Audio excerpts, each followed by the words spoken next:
मेरठ की वो शाम बाकियों जैसी नहीं थी। हवा थोड़ी ठंडी थी, लेकिन दबाव महसूस हो रहा था, जैसे कुछ अनकहा, अनदेखा सांसें ले रहा हो। हम 5 थे। मैं, वरुण, राघव, समीर और आयुषी, कॉलेज के दोस्त, और अब पहली बार एक साथ किसी अलग शहर में रहने जा रहे थे, इंटर्नशिप के लिए। बजट तंग था, तो किसी ने ऑनलाइन एक जगह सुझाई, जीपी ब्लॉक। किराया कम था, कमरे बड़े थे, और सबसे बड़ी बात, तुरंत रहने के लिए उपलब्ध। हमने ज्यादा सोचे बिना हाँ कह दिया। पहली झलक अजीब थी। जीपी ब्लॉक एक पुरानी 3 मंजिला इमारत थी। काली दीवारें, झंग लगे दरवाजे और सीढ़ियां जिनकी हालत वैसी थी जैसे सदियों से कोई चढ़ा ही न हो।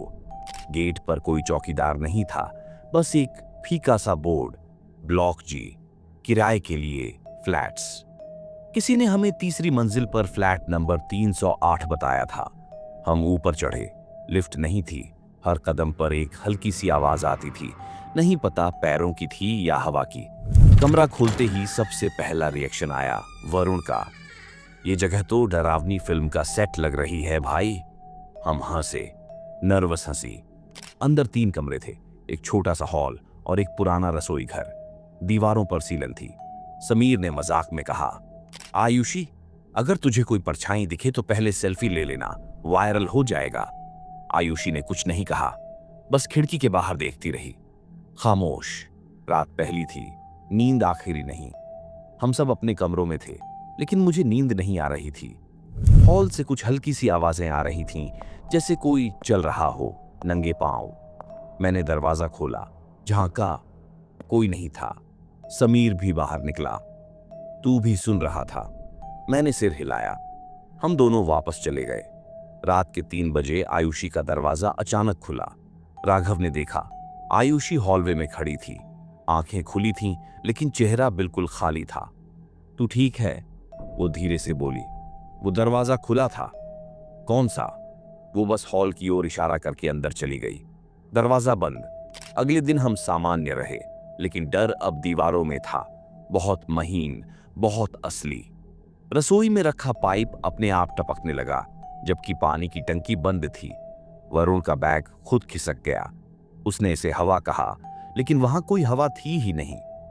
राघव ने बोला, दोस्तों, मैं सच में कह रहा हूं, यह जगह अजीब सी लगती है। आयुषी चुप रही। उस रात वरुण को सपने में दिखा कि कोई हॉलवे से हॉल में चल रहा है। उसकी नींद टूटी तो उसने देखा हॉल की बत्ती जल रही थी, जबकि सब सो रहे थे। जब वो देखने गया तो मेज पर एक पुरानी डायरी रखी थी, जिसे किसी ने उसके बिस्तर के नीचे से निकाला हो। उस डायरी पर सिर्फ एक शब्द लिखा था, वक्त। वो डायरी वहां कैसे आई किसी को नहीं पता चला। वरुण ने उसे सुबह सबसे पहले उठाया। धूल लगी थी और पन्ने इतने पुराने थे कि पलटते वक्त हल्की सी सीटी जैसी आवाज आ रही थी, जैसे पन्नों में कुछ फंसा हो। हम सबने नाश्ता छोड़ दिया और उसके चारों ओर बैठ गए।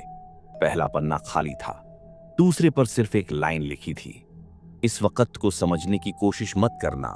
समीर हंस पड़ा। किसी पागल की बेतुकी बकवास है। वरुण धीरे धीरे आगे बढ़ता गया। हर पन्ने पर बेतरतीब शब्द थे, तारीखें, समय और छोटे छोटे वाक्य। सुबह 3:17 वो फिर से हॉलवे में था। 308 का बाथरूम बंद कर दिया है। उसने कहा, मैं जा रहा हूं, पर वो गया ही नहीं। राघव ने डायरी वरुण से छीनी और बोला, ये तो हमारा फ्लैट नंबर है, 308। हम सब जम गए। आयुषी उठकर खिड़की की तरफ चली गई। उसके हाथ कांप रहे थे, लेकिन वो कुछ बोल नहीं रही थी। वरुण फिर बोला, आखिरी प्रविष्टि देखो। वक्त रुकता नहीं, पर कुछ जगहों पर उसे रोक दिया गया है।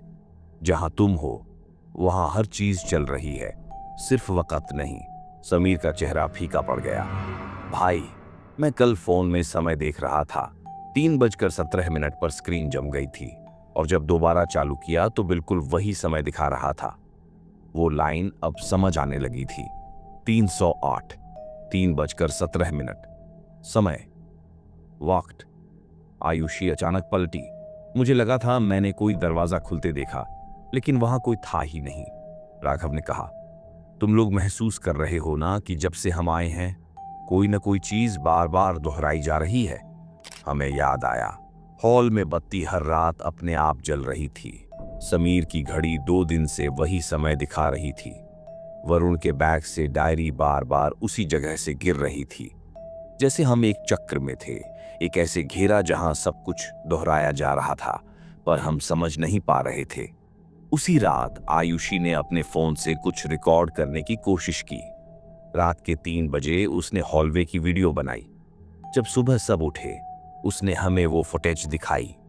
हमने देखा, हॉलवे खाली था, लेकिन छठे सेकंड पर एक हल्की सी आवाज आई, जैसे कोई फर्श पर नाखून घसीट रहा हो। 11वें सेकंड पर एक परछाई स्क्रीन से गुजरी, धीरे, बहुत धीरे। वरुण ने रोक दिया, झूम किया। वो परछाई किसी लड़की की थी, बाल बिखरे हुए और आंखें वहां नहीं थीं। हम सब चुप थे। कमरे में अजीब सी गहराई और भारीपन था। तभी रसोई की नल अपने आप चालू हो गई। समीर खड़ा हुआ। मैं इस सब में नहीं पड़ता, ये सब इत्तेफाक है। वरुण ने डायरी उठाई और बोला, एक आखिरी पन्ना रह गया है। हम सब फिर से उसकी ओर झुक गए। अगले 3 दिनों में अगर तुम डायरी बंद नहीं करोगे तो वो तुम्हें बंद कर देगी अपने अंदर। तीसरी रात कुछ अलग थी। वरुण ने वो डायरी मेज पर रख दी थी, लेकिन उसे नींद नहीं आई। रात के करीब 2:45 पर हल्की सी आवाज से उसकी आंख खुली। वो सोच रहा था कि कोई सपना देख रहा है, लेकिन जब आवाज दोबारा आई तो वो सीधा उठ बैठा। टिक टिक टिक।